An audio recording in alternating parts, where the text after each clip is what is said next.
Só quisera saber isso de vós: recebeste o Espírito pelas palavras da lei ou pela pregação da fé? Sois vós tão insensatos, que tendo começado pelo Espírito, acabeis agora pela carne? Será que é em vão que tenhais padecido tanto? Se é que isso também foi feito em vão. Aquele, pois, que vos dá o Espírito e que opera maravilhas entre vós, o faz pelas obras da lei ou pela pregação da fé? É o caso de Abraão, que creu em Deus, e isso foi imputado como justiça. Sabei, pois, que os que são da fé são filhos de Abraão. Ora, tendo a Escritura previsto que Deus havia de justificar pela fé os gentios, anunciou primeiro o Evangelho a Abraão, dizendo: todas as nações serão benditas em ti. De sorte que os que são da fé são benditos como o crente Abraão. Todos aqueles, pois, que são das obras da lei estão debaixo da maldição, porque está escrito: maldito todo aquele que não permanecer em todas as coisas que estão escritas no livro da lei para fazê-las. É evidente que pela lei ninguém será justificado diante de Deus, porque o justo viverá pela fé. Ora, a lei não é da fé, mas o homem que fizer essas coisas, por elas viverá. Cristo nos resgatou da maldição da lei, fazendo-se maldição por nós, porque está escrito: maldito todo aquele que for pendurado no madeiro. Mas que a bênção de Abraão chegasse aos gentios por Jesus Cristo, e para que pela fé nós recebamos a promessa do Espírito. Espírito Santo de Deus, eu quero te louvar e te glorificar por mais um culto, Senhor, onde nós estamos na tua presença. Pai, o Senhor, mais uma vez, pela sua graça e misericórdia, venha falar através da tua palavra ao nosso coração. Espírito Santo de Deus, continue conosco. Fale, Senhor. Nós estamos aqui para ouvir a tua voz. Rompa a surdez do nosso coração. Fale até a divisão da nossa alma e do nosso espírito. Espírito Santo de Deus, abre os nossos olhos para enxergar a tua palavra. Ilumina o nosso entendimento para compreendermos o Evangelho do Senhor Jesus Cristo. Espírito Santo, é isso que eu te peço, em nome do Pai, do Filho e do Espírito Santo de Deus. Amém.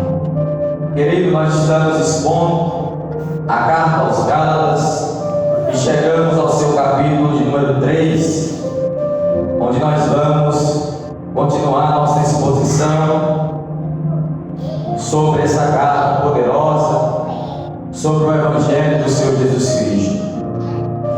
E eu sempre digo uma frase, e eu vou falar até a gente entender, que nós não somos salva-vidas. Nenhum de nós aqui pode salvar ninguém. Nenhum de nós aqui pode salvar nem a si mesmo. O que nós podemos é pregar. E quem faz é o Espírito Santo. Eu não tenho poder de salvar meu irmão. Eu não tenho poder de salvar meu filho Azar. Eu não tenho poder de salvar minha própria vida. Muitas pessoas pregaram para mim e eu rejeitei. Muitas pessoas pregaram para mim e eu não quis.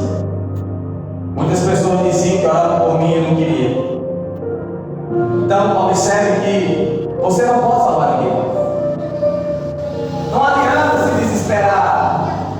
O que nós podemos é confiar no Senhor, orar a Deus para que Ele salve a nossa família, a nossa casa, os nossos filhos, nossos amigos. Só isso. Por quê? Porque nós somos impotentes. Ninguém pode salvar ninguém. Quando a Bíblia diz: não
E Timothy Keller diz: o crente mais convicto hoje, que mais ora, que mais se desvia do mal, mais santo, pode ser o crente desviado de amanhã.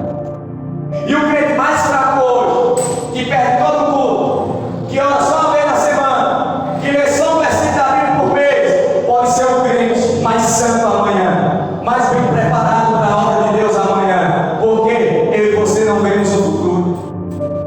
Por isso devemos investir em todos e acreditar em todos, porque não somos juízes. Talvez o crente que você olha hoje e diga: esse aí é salvo, talvez amanhã esteja desviado. Talvez o crente que você olha hoje e diga: esse aí é desviado, talvez amanhã esteja no céu adorando a Deus, diante dos anjos de Deus, glorificando a Deus e contemplando a sua santidade. Não somos salva-vidas, não somos juízes. O que somos, Marlã? Testemunhas. Testemunhas do amor de Deus, testemunhas do que Cristo fez por nós, testemunhas do que Cristo prometeu para nós. Então nós devemos sair por esse mundo e testemunhar de Cristo, falar de Cristo, falar do que Ele tem feito em nossa vida, das suas promessas. Nós somos testemunhas. Aleluias. Então deixe o Salvador e o juiz de Deus, não se coloque nesse lugar. Ele não me pertence. Ele não me pertence, Ele pertence ao Senhor Jesus. E hoje o Espírito me conduziu a falar da ordem da salvação, para a gente entender qual é a ordem dos acontecimentos para nós sermos salvos. E eu queria que você abrisse a sua Bíblia em Efésios, depois de Gálatas aí, Efésios.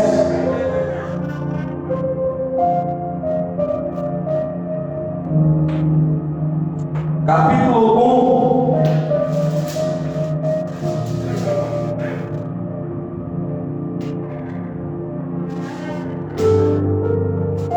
Efésios capítulo 1, versículo 3, 4 e 5.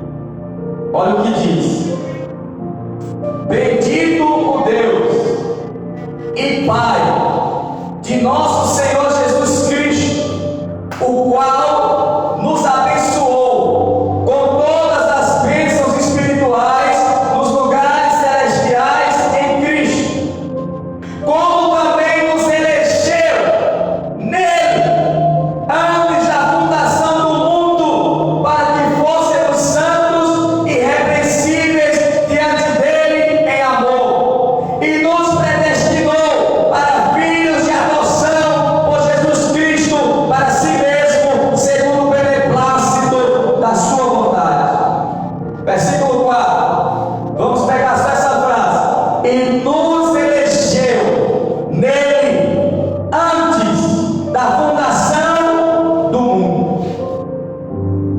Ele nos escolheu, não quando nós estávamos sendo gerados do ventre da mãe, né? Ele nos escolheu antes mesmo do nosso pai e nossa mãe nascer. Ele nos escolheu antes mesmo dos nossos avós nascerem. Ele nos escolheu antes mesmo dos nossos bisavós se conhecerem. A Bíblia diz que Ele nos elegeu antes da fundação do mundo, antes do céu ser criado, as estrelas, as galáxias, os universos. Quando só existia Deus e mais nada, e mais ninguém, Ele nos escolheu. É por isso que a salvação não é pelas obras, porque Ele nos escolheu antes de nós nascermos, antes de nós sermos gerados. E antes de Paulo dizer, Ele nos escolheu antes da fundação do mundo, Paulo começa dizendo: bendito Deus e Pai.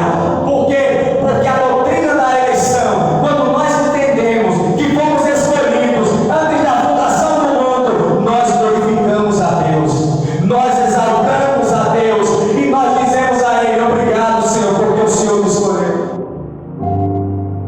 Ele nos escolheu. E por que Ele nos escolheu? Porque Ele nos amou.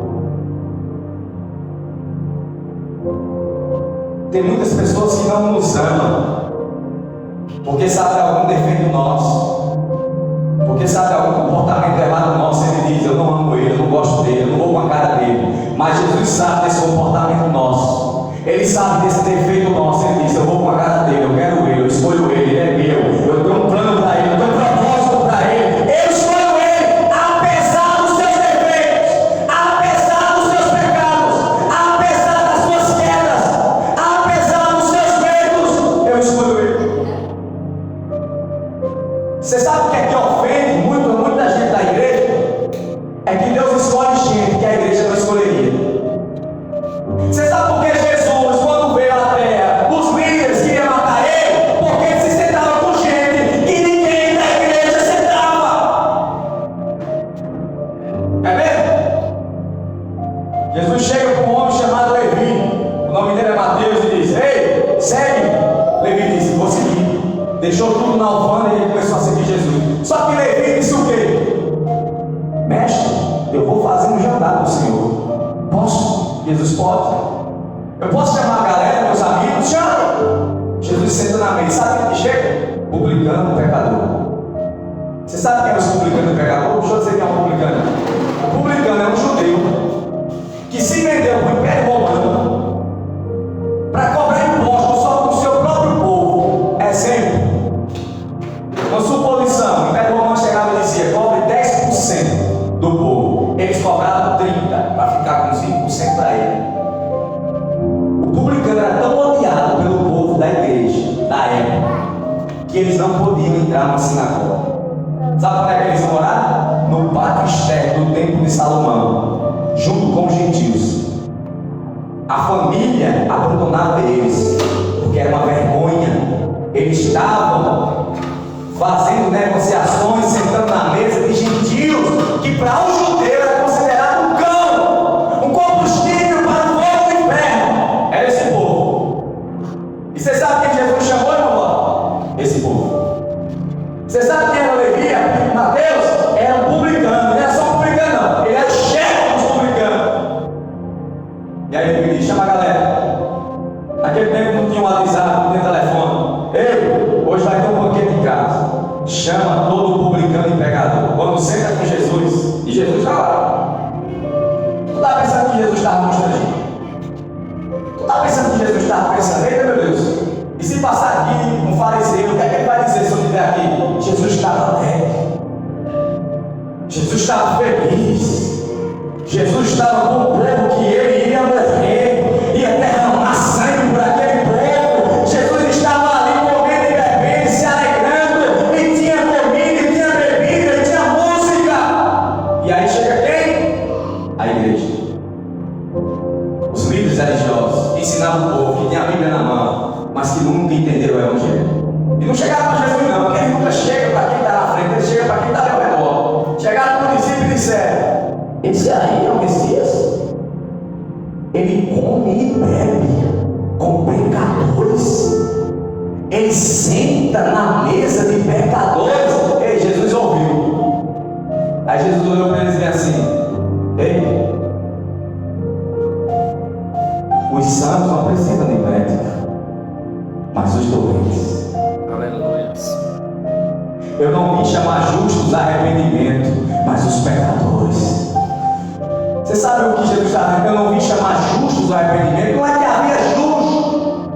Nós já lemos em Romanos, não lembrei mais. Não há nenhum justo, não há nenhum sequer. Romanos 3, 8, 9 e 10. Mas Jesus estava agredindo eles com o Evangelho, dizendo: vocês se acham justos e por isso não ouvem o chamado do Pai ao arrependimento. Aleluia. Mas esses que estão sentados, eles estão ouvindo a minha voz. Eles estão batendo no peito e dizendo: perdoa, eu sou um pecador. E a graça está alcançando eles. A graça está convidando eles para o banquete da salvação.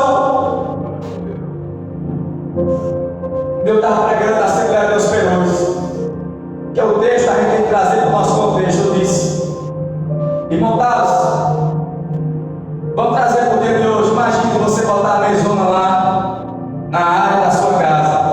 Aí você chama o cordão, você chama as pessoas que a barra sabe, que se prostituem, você chama todas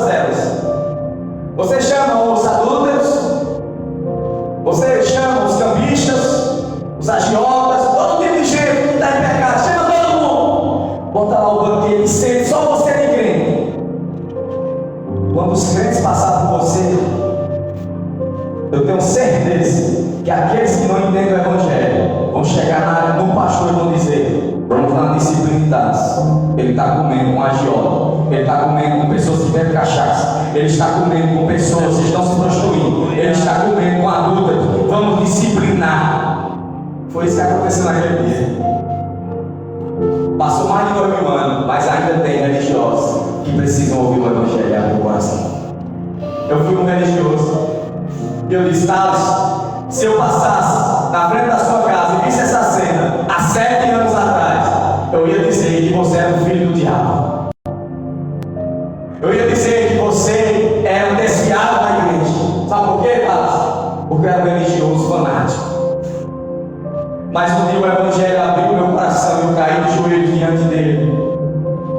E eu disse: Senhor, me perdoe por tanta pessoa que eu julguei por ter no inferno, sem ter o poder para tal coisa.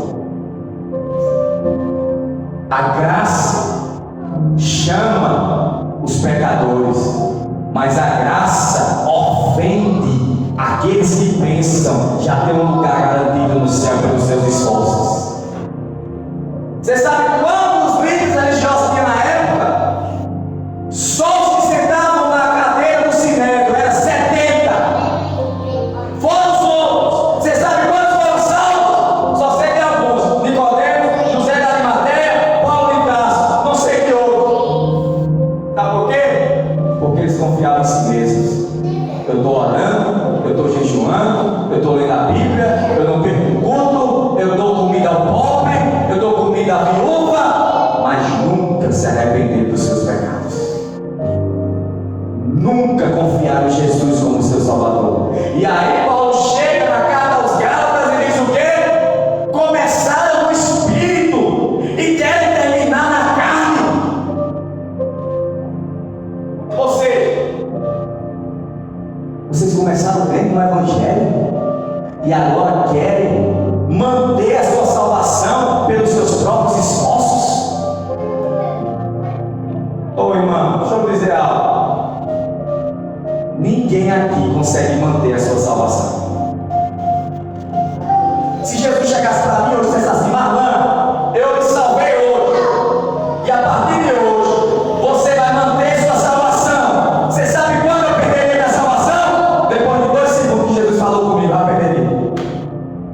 Porque eu ia pensar alguma coisa errada, eu ia falar alguma coisa errada, ou ia fazer alguma coisa errada. Ei, ninguém mantém sua salvação. Quem mantém nossa salvação é aquele que comprou ela na cruz do Calvário. É Ele que mantém a nossa salvação.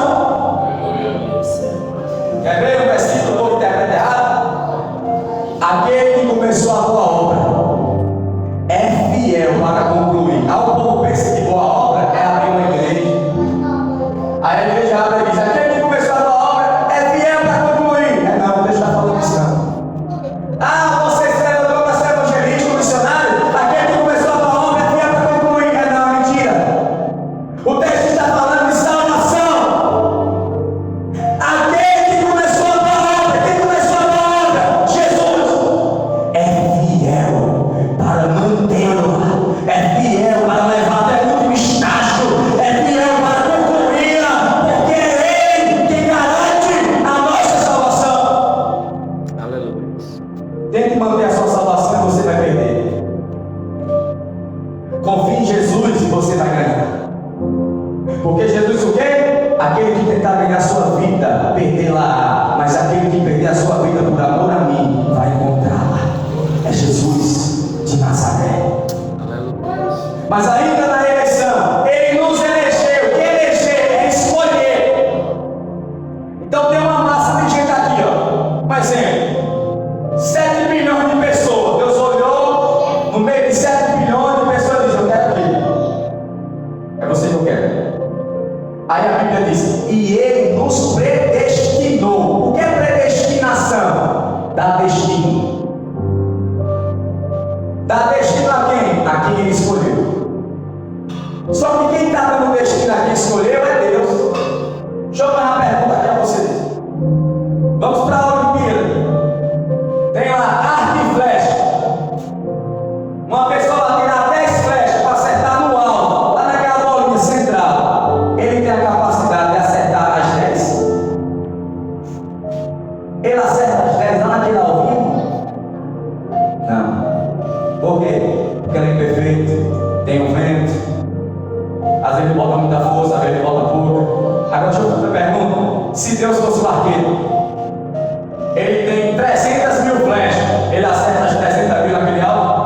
essa flecha, irmão? Não. Marlon vai ser filho de Deus. Não sei se hoje, não sei se daqui a 1 ano, 2, 10, 20 anos, mas o Deus que atirou a flecha chamada Marlon no alvo, ele não vai errar. E a Bíblia diz, e Paulo louva, ele nos escolheu, e ele predestinou os escolhidos para serem seus filhos pela fé. Eu sou filho de Deus pela fé, porque ele me escolheu e me predestinou para ser filho. Aleluia. É isso que Paulo está dizendo. Agora, vamos lá, você é o arqueiro, você vai acertar nesse alvo chamado filho até o dia que você morrer. Você vai manter essa posição de filho. Quem manteria aqui? Quem acertaria essa flecha no alvo todos os dias até morrer? É isso que Paulo está dizendo aos Gálatas. Começaram no espírito e querem terminar na carne. Começaram sendo salvos pela graça, mediante a fé, e agora querem ser salvos pelas obras. Ninguém consegue se manter. Ninguém. Quer outra coisa? Abra sua Bíblia em 1 Pedro, capítulo 1, versículo 1 e 2. Ainda sobre a eleição. 1 Pedro, capítulo 1, versículo 1 e 2.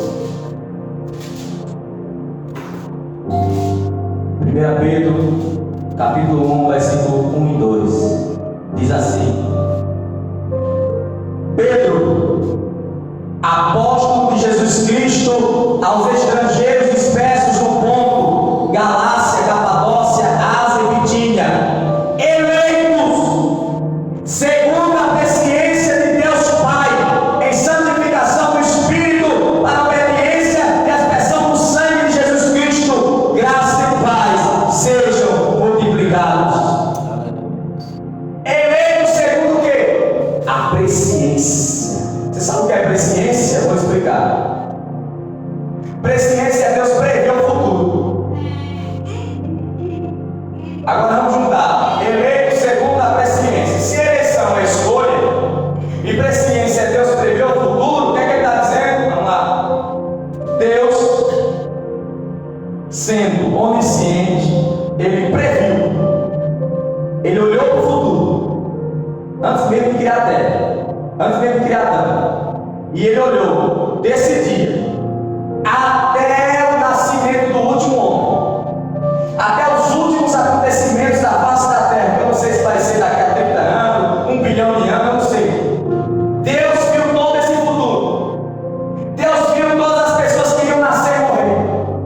Deus viu todas as suas trajetórias, sonhos, conquistas. Deus viu tudo. Aí Deus diz: eles serão salvos pela graça, se crer no Evangelho. Ou seja, a graça se manifestou a todos. Todos. E aqueles que crerem no Evangelho serão salvos. Deus viu o futuro. E ele viu quem iria crer e aqueles que não iriam crer.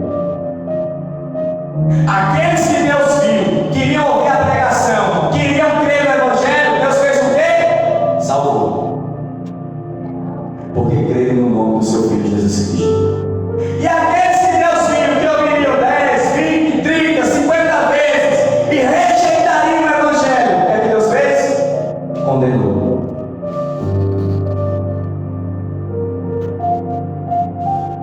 Você está vendo aquela pessoa que está ali no cordão?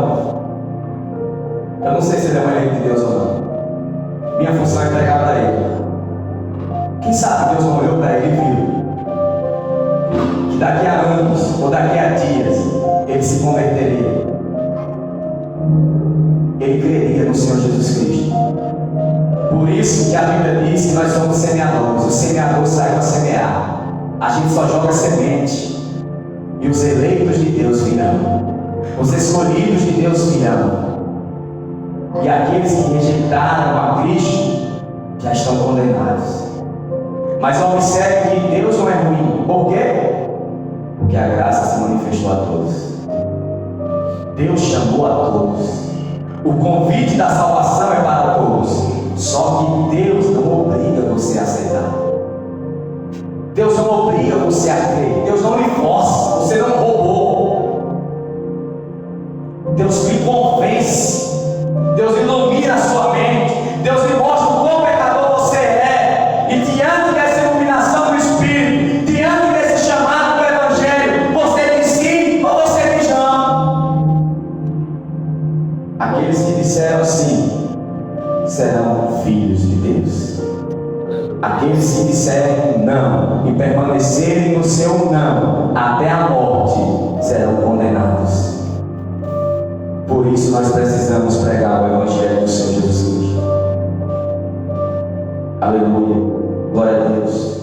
Romanos 8:29.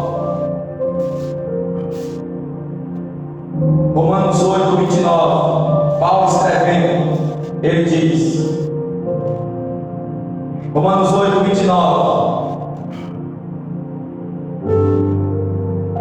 Porque os que dantes conheceu, também os predestinou para serem o quê? Conformes à imagem do seu Filho. Quem é o Filho de Deus, irmão? Jesus.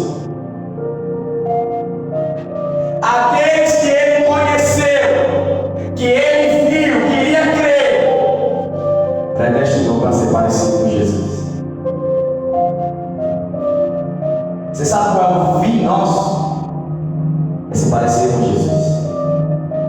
E nós vamos se parecer, sabe por quê? Porque aquele que começou a boa obra é fiel para concluir. Eu olho no espelho, irmãos, e não vejo ainda me parecer com Jesus como Deus quer. Mas, ao mesmo tempo que eu fico triste porque não me pareço com Jesus, vem uma alegria no meu coração, porque aquele que fez a promessa é fiel para cumpri-la. Aquele que tirou a flecha chamada Marlã das forjadas é fiel para acertá-la no alvo e no propósito, que é me levar a se parecer com Jesus Cristo de Nazaré. Estamos em um processo. Não somos mais os mesmos de 15, 7, 6 anos atrás, quando entregamos a nossa vida a Jesus. Mas ainda não estamos 100%. Porque Ele está nos forjando, Ele está nos moldando, Ele está transformando o nosso interior, para que eu e você venhamos se parecer com seu Filho Jesus. Aquele Jesus que andou na terra, que perdoou o pecado, aquele Jesus que mostrou toda a sua humanidade, amando as pessoas, se relacionando com elas. Nós seremos assim também. Por quê? Porque quem falou é fiel para cumprir a sua promessa. Então, querido, nós fomos eleitos antes da fundação do mundo para sermos o quê? Parecidos com Jesus. Para sermos o quê? Filhos de Deus por adoção. Esse é o nosso destino. E nós vamos chegar nesse destino, sabe por quê? Porque Jesus é fiel. Deus é fiel. Voltamos lá para Gálatas, capítulo 3. Aleluia. Observe, versículo 1. Ó insensatos Gálatas. Paulo volta a pegar pesado com eles. Quem vos fascinou? Em outras traduções é: quem vos enfeitiçou para não obedecerdes à verdade, a vós perante os olhos de quem Jesus Cristo foi já representado como crucificado? O que é que Paulo está dizendo? Eu preguei o Evangelho tão claro para vocês, que vocês viram Jesus crucificado. O que é que Paulo quer dizer com isso? Eu não preguei uma palestra a respeito de Jesus, não. A minha pregação foi tão cheia do Espírito de Deus, tão poderosa, que foi como se vocês estivessem naquele dia vendo Jesus sendo crucificado. E agora, vocês querem terminar na carne? Quem enfeitiçou vocês? Quem está iludindo vocês? Quem está enganando vocês? E aí ele diz no versículo 2: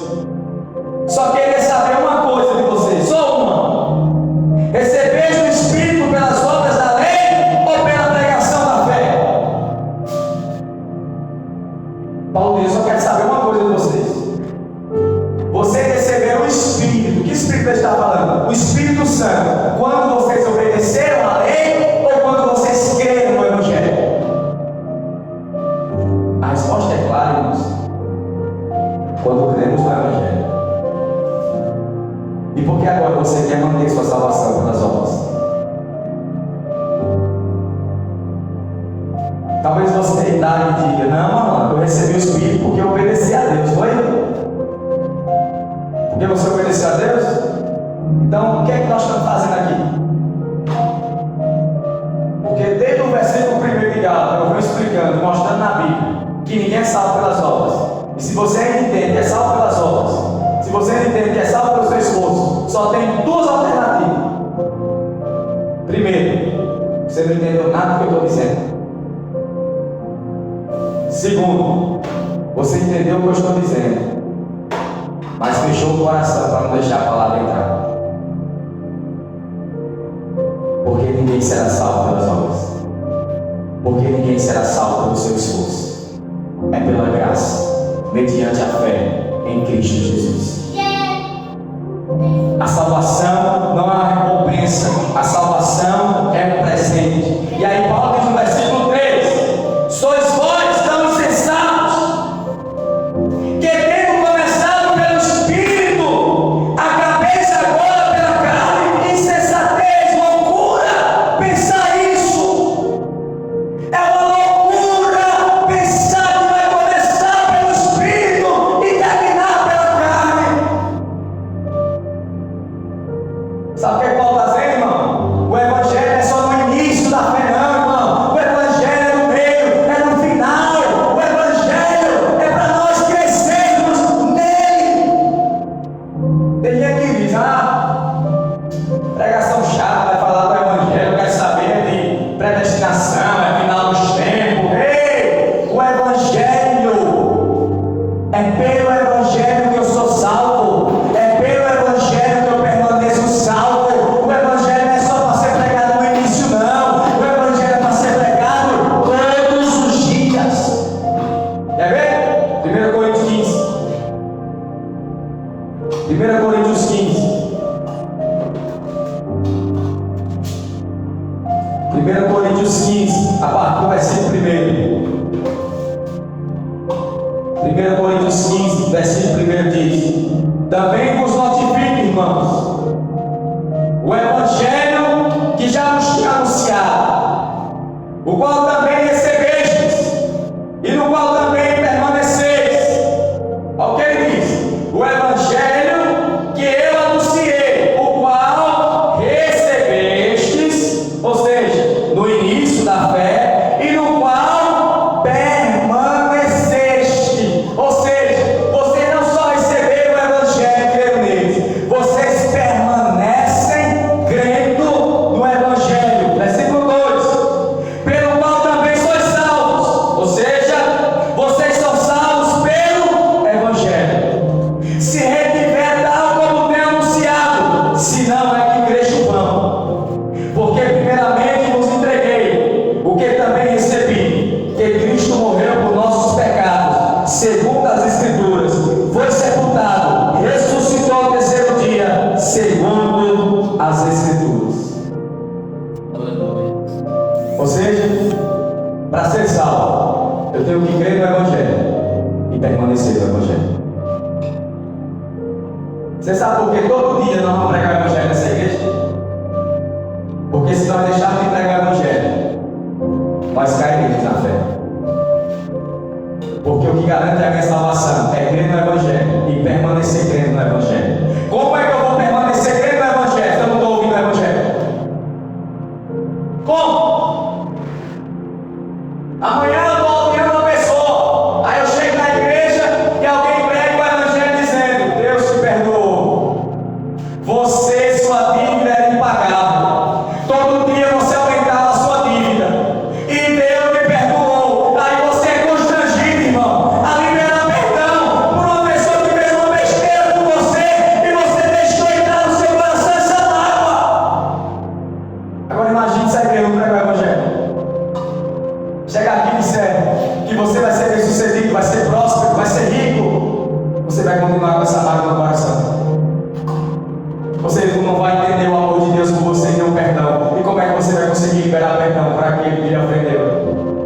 isso que Paulo está dizendo, irmão. Temos que crer no Evangelho e permanecer crendo no Evangelho. Por quê? Porque é pelo Evangelho que nós somos salvos. E ele diz lá em Gálatas, versículo 5: aquele, pois, que vos dá o Espírito e que opera maravilhas entre vós, o faz pelas obras da lei ou pela pregação da fé? Essa palavra aqui é boa para quem gosta de movimento. Olha o que ele está dizendo: os milagres que Deus opera, as maravilhas que Deus opera no meio de vocês, é pelas obras de vocês ou é pela pregação da fé? É porque você ora muito, jejua muito, ou é pelo poder do Evangelho? Você sabe por que Deus está operando muitas coisas hoje em nossos dias? Porque nós estamos confiando em nós, no que nós podemos fazer para Deus.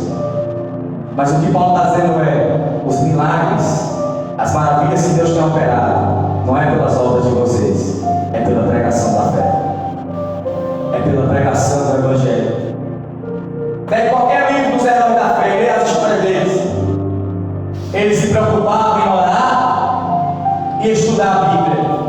Eles oravam e pregavam o Evangelho, e coisas aconteciam. Jorge Tenfield foi pregado no enterro, e ele leu o versículo: ao homem está dado morrer uma única vez, depois segue o juízo. Alguém da multidão gritou e caiu morto. Ele leu novamente o versículo: ao homem está dado morrer uma única vez, e depois segue o juízo. Outra voz gritou na multidão e caiu morto. E ele disse: dois já morreram, sem a salvação. Quem aqui que ouviu o Evangelho, crê no Evangelho, que entrega a sua vida?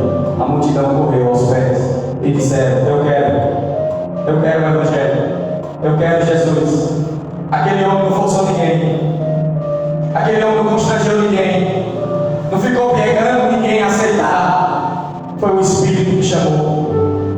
Quer ver outra coisa? Na Bíblia, quando eles são cheios do Espírito em Atos 2, e alguém diz: estão embriagados, Pedro toma a palavra e diz: não, irmão, esses homens não estão embriagados, porque são 9 horas da manhã. Mas essa é a promessa do Pai, que derramaria do seu Espírito. E Pedro começa a pregar o Evangelho. E aí entra algo assustador. Pedro não pergunta a ninguém quem quer aceitar Jesus. Ele só termina de pregar e se cala. E a Bíblia diz: e a multidão disse: e agora, irmãos, o que será de nós?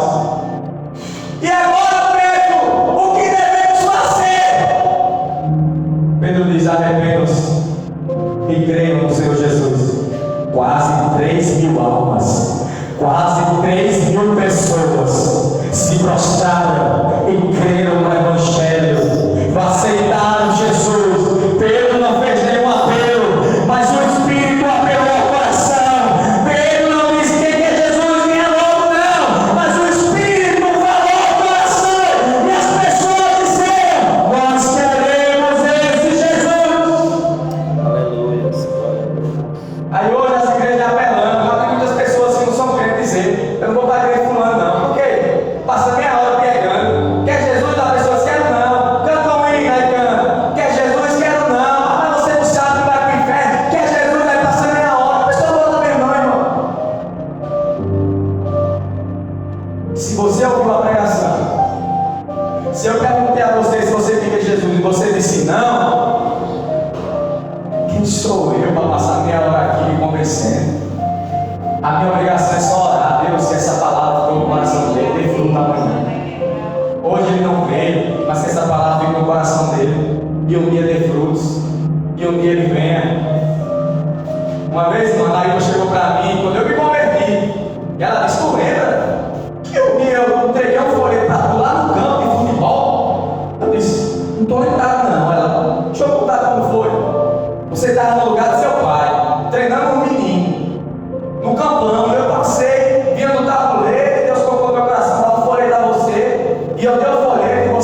7 não, há 4 anos atrás. Eu disse, foi mesmo.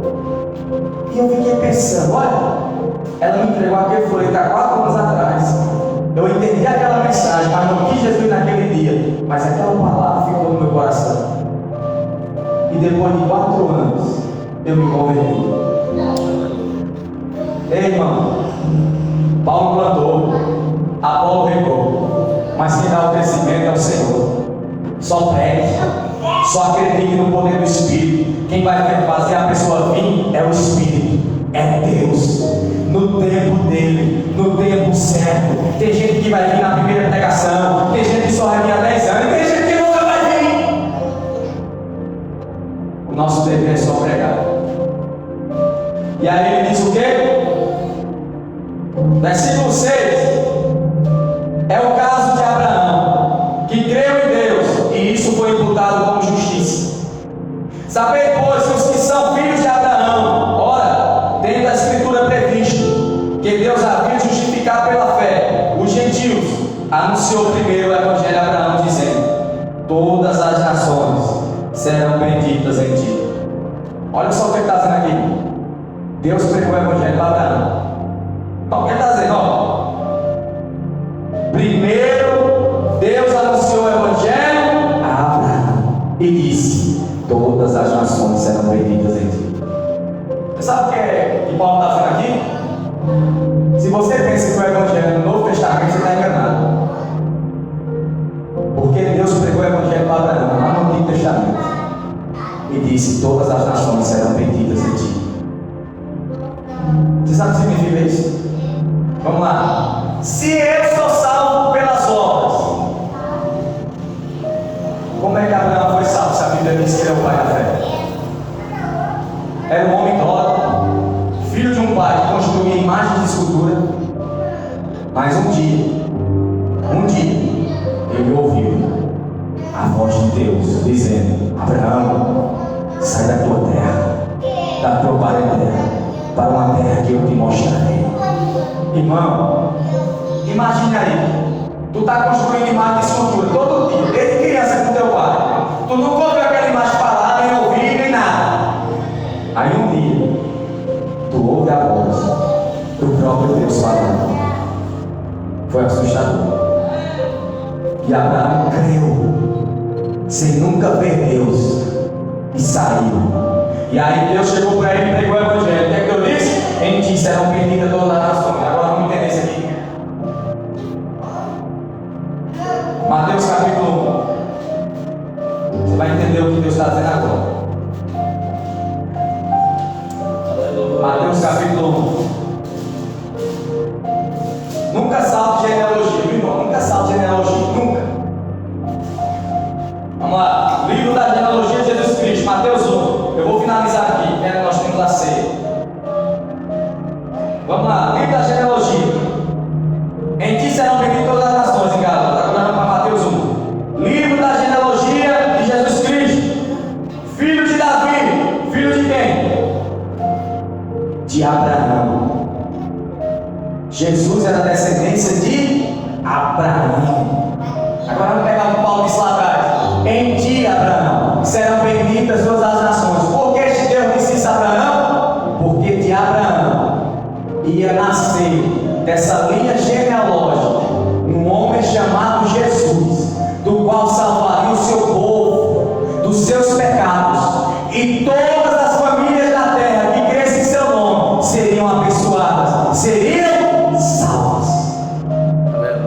Deus falou a Abraão, Jesus: ei, Abraão, tu não tem nenhum filho, tua mulher é estéril e velha, tu também é velho, mas eu vou até a madre da tua mulher e ela vai gerar um menino chamado Isaac. E de Isaac, olha o que ele vai dizer aqui: e Abraão gerou Isaac, Isaac gerou Jacó, Jacó gerou Judá e seus irmãos, Judá gerou Tamar, Pérez e Azará, Pérez gerou Esrom, Esrom gerou Arão,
Jesus nunca sentaria com alcoólatra.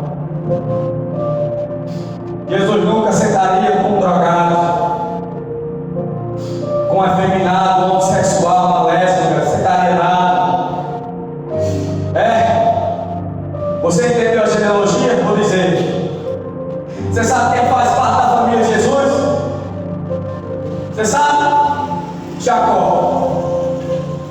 Você sabe quem é Jacó? Enganou o próprio pai, enganou o próprio irmão, mentiroso, fraudulento. Mas ele está aqui na família de Jesus. Sabe por quê? Porque Jesus limpou os pecados dele. Quer ver outro? Salomão. Salomão está aqui, ó. Fruto de quê? Davi perdeu o primeiro filho com Betseba. E depois nasceu quem? Salomão. E a Bíblia é clara: Salomão, filho da mulher que foi de Urias. Deixou registrado para dizer o quê? Jesus perdoou Davi. E ainda colocou seu filho na genealogia de Jesus. Quer ver outro? Manassés. Quem aqui sentaria com Manassés? O homem que passou 2 filhos no fogo, numa obra de magia negra. Jesus perdoou ele.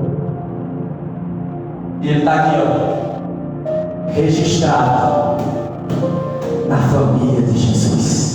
Um homem que passou os 2 filhos no fogo em uma obra de magia negra, adorando ao falso Deus, foi perdoado por Deus, foi justificado por Deus, e está aqui na família de Jesus.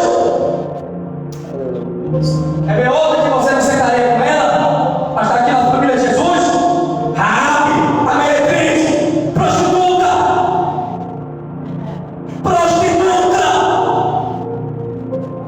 ganhava a vida vendendo o corpo.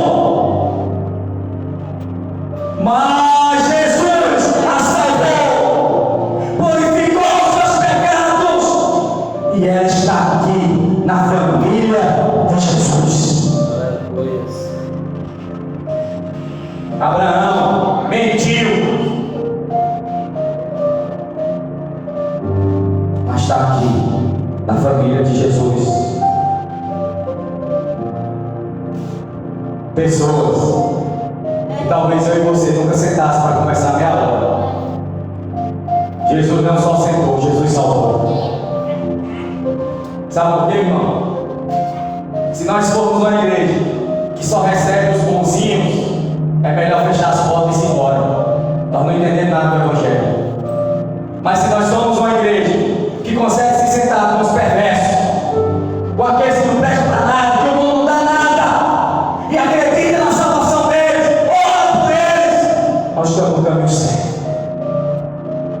Porque o Evangelho salva o mais vil pecador. E eu concluo dizendo: se o Evangelho salvou Manassés, que matou 2 filhos no fogo, em obra de magia dele, adorando ao falso Deus, não há ninguém na terra que o Evangelho não possa salvar. E eu faço a pergunta para você: se você fosse Deus, você salvaria Manassés? Você vinha se pedir perdão? Você não faria nada. Você mandaria matar esse bicho? Você mandaria cadeira elétrica dele, prisão perpétua. Mas Jesus o perdoou e o amou.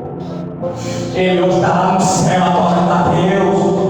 Ele hoje está lá no céu glorificando. E não há Satanás nenhum que possa dizer a ele: tu não merece daí, porque Deus diz: eu justifiquei, eu paguei, eu santifiquei, ele é meu.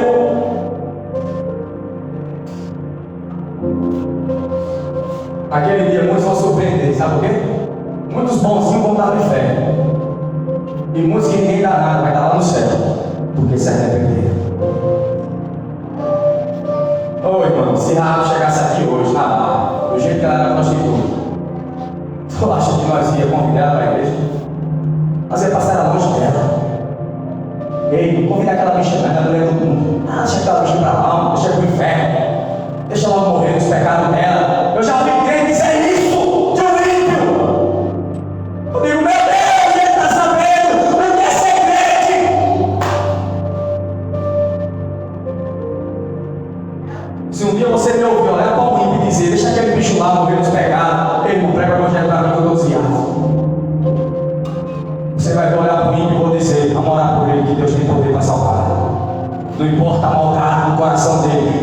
Ele fez no passado, o que Ele está fazendo hoje.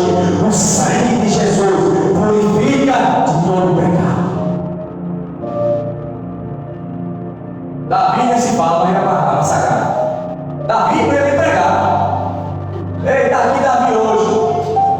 Ô irmão Davi, está comportado para a salvação. Vixe, os irmãos iam pegar o microfone dele, para não, ele não. Davi, deu oportunidade aqui, tu sabe o que esse homem fez? Adulterou, planejou a morte de um homem inocente, para não dar oportunidade de coisa nenhuma. Jesus não só deu uma oportunidade, Ele está lá no céu hoje adorando Jesus. Deus não vê como você vê. E nós precisamos, a partir de hoje, enxergar como Deus vê. Deixar de enxergar com os nossos próprios olhos e enxergar com os olhos da fé. Olhar para qualquer pecador, por mais pecador que ele seja, e enxergar como um homem ou uma mulher de Deus no futuro. Como um homem ou uma mulher de Deus, lavado e redimido pelo sangue do Pai. Isso é o Evangelho. Por isso Jesus deixou registrado a genealogia dele, para mostrar que quem faz parte da família dele eram pessoas que ninguém dava nada.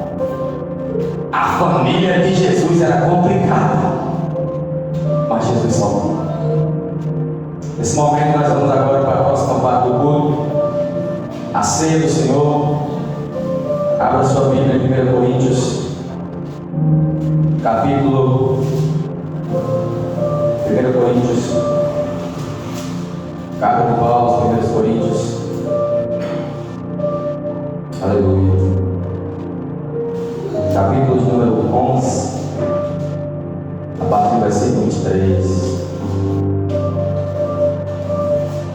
Vamos para a ceia do Senhor.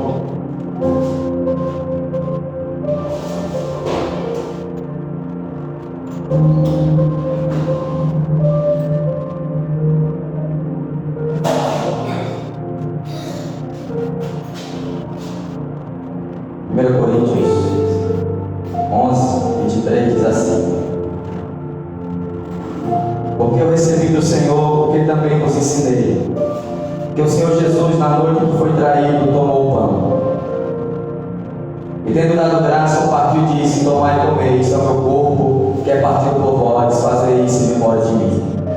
Semelhantemente, também depois de cear, tomou o cálice, dizendo: este cálice é o novo testamento do meu sangue, fazeis todas as vezes que bebeis em memória de mim.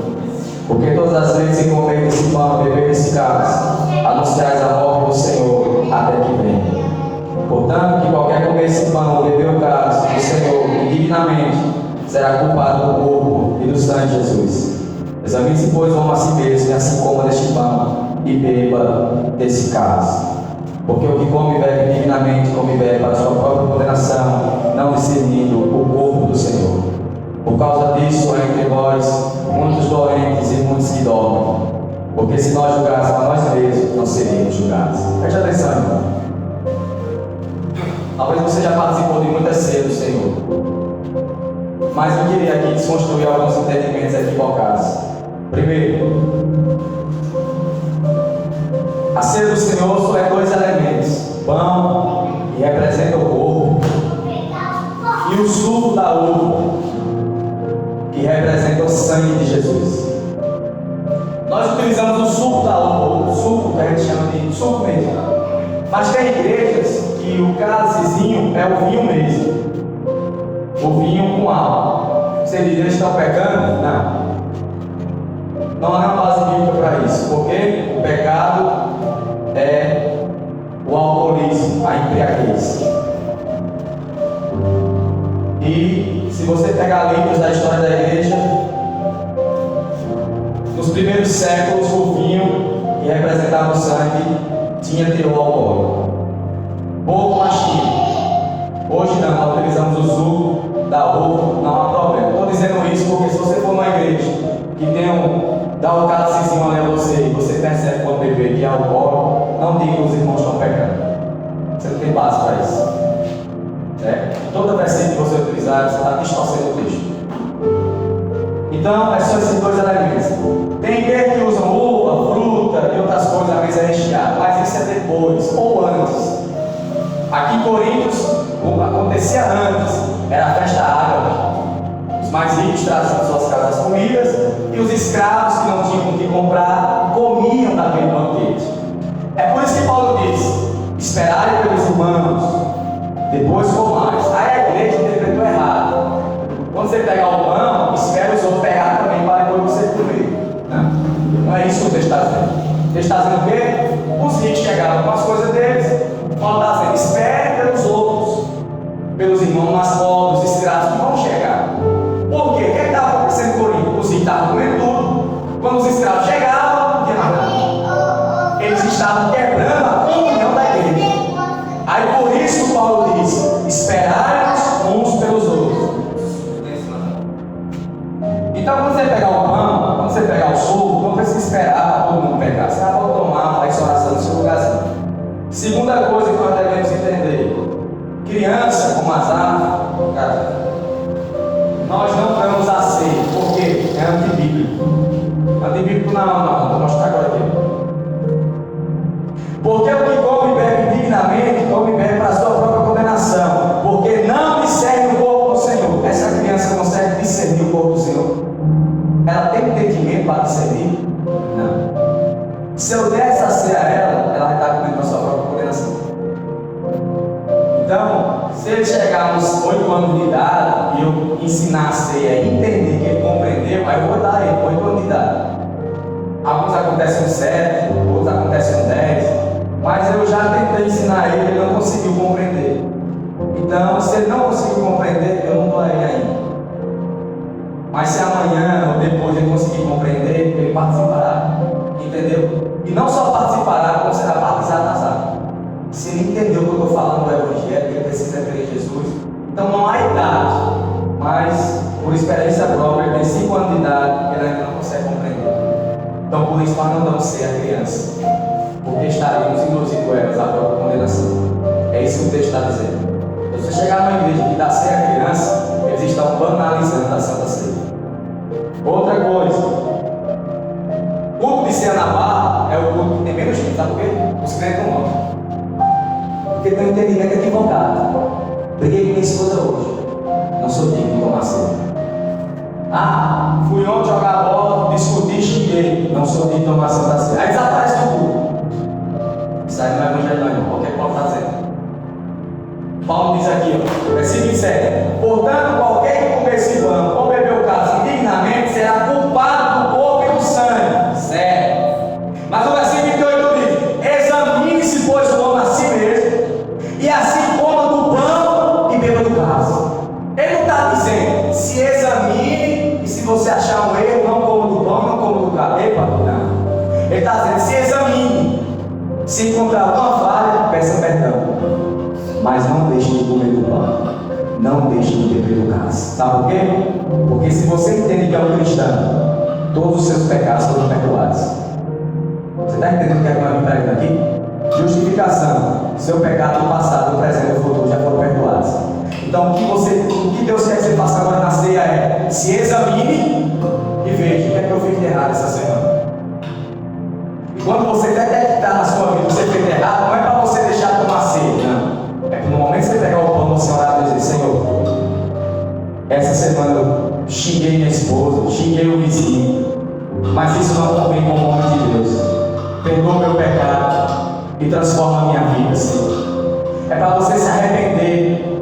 E aí Paulo diz: coma e beba do cálice.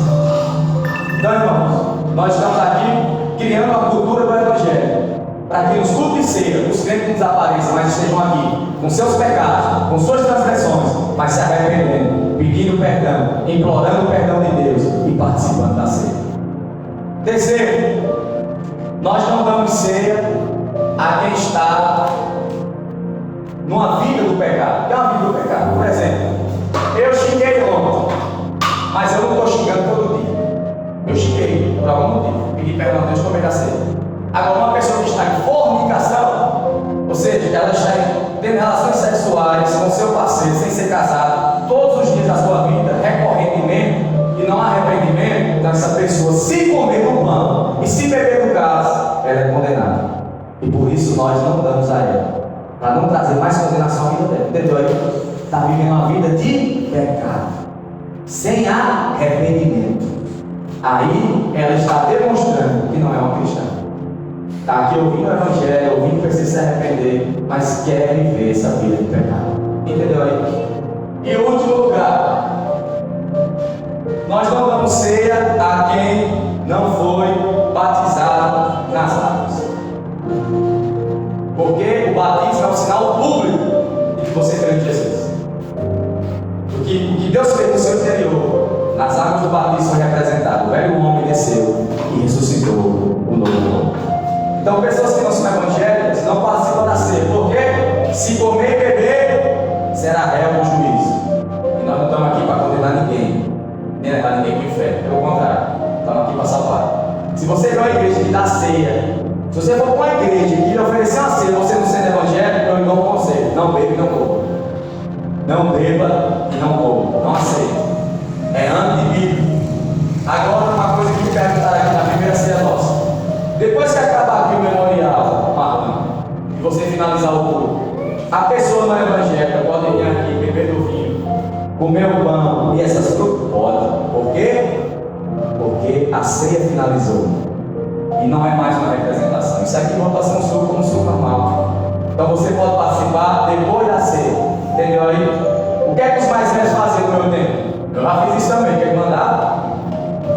Pegava o pão e me dava. Toma, acabou a ceia, joga lá na escada, no vaso sanitário da escada. Eu disse: pra quê? Não, porque se alguém comer vai ser condenado. Eu fiz isso muito. Mas isso é um absurdo.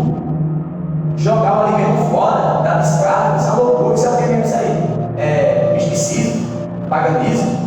Não. Terminou a ceia, você pode vir aqui comer, pegar fruta, bebe o vinho, come o pão. Então, essa é a ceia do Senhor. Então, Jesus disse na noite, foi traído. Paulo disse: eu recebi do Senhor. Ele tomou o pão e, tendo dado graça, disse: isso é meu corpo. A Igreja Católica Romana disse que isso aqui é o corpo mesmo de Jesus. Inclusive, tem testemunho de pessoas que quem mastigou o pão, pagou não, a hóstia, sai o sangue da boca. Porque na mente do católico romano, isso aqui se transforma no corpo de Jesus. Por isso ele diz o que quando bota lá a hóstia: só no céu da boca que vai desmanchando, não morda. É por isso que a igreja não pode morder. Porque pessoas testemunharam equivocadamente que não existe isso. E quando morderam a hóstia, o sangue de Jesus saiu da boca. Isso é mentira.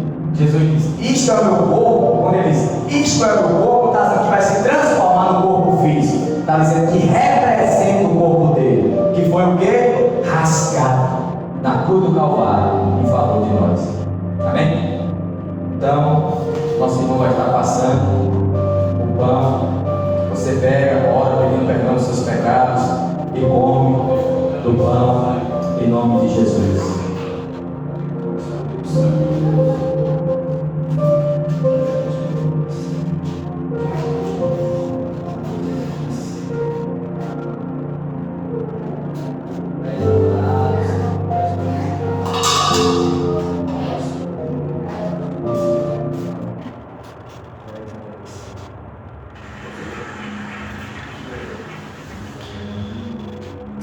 Aleluia, Jesus. Obrigado.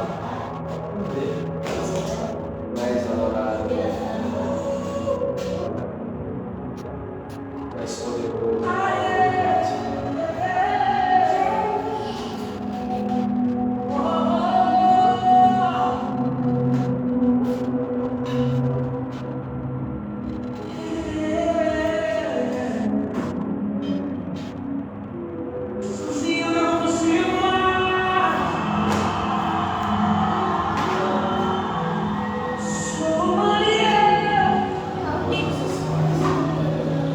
Perdoa os nossos pecados.